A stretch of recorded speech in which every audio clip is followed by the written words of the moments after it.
सौभाग्य अलंकार आणि रेवताबाई ट्रस्टने केली उपेक्षित कातकरी समाज बांधवांबरोबर दिवाळी साजरी.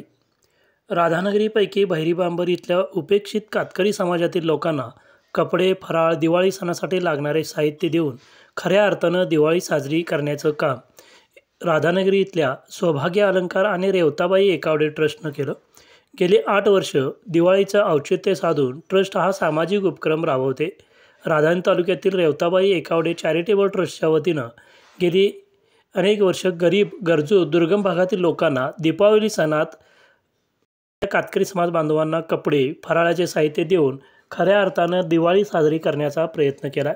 गेली 100 वर्षाहून अधिक काळ कातकरी समाज इथल्या माळावर वास्तव करत असून कोणत्याच मूलभूत सुविधा उपलब्ध नसताना जीवन व्यतीत करत आहेत.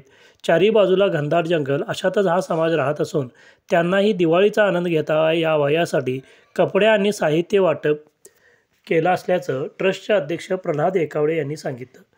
कुटुंबांना दिवाळीचे साहित्य मिळाल्यानं सर्वांच्या चेहऱ्यावर आनंद दिसत होता. राजश्री छत्रपती शाहू महाराजांनी राधानगरी धरण उभारणीसाठी या समाजातील लोकांना आणलं होतं. धरण उभारणीनंतर या समाजातील रोजगार मिळाला नाही, त्यामुळं या समाजातील लोकांनी जंगलातील तामलपात्री आणि औषधी झाडपाला विकून कुटुंबाचा उदरनिर्वाह केला. मात्र वन्यजीव विभागाच्या जाचकाटीमुळं या समाजावर बेकारीची कुऱ्हाड कोसळल्यानं मोठी परवड झाली. मात्र एकावडे ट्रस्टनं त्यांना दिवाळीच्या माध्यमातून साहित्य देऊन धीर देण्याचं काम केलंय.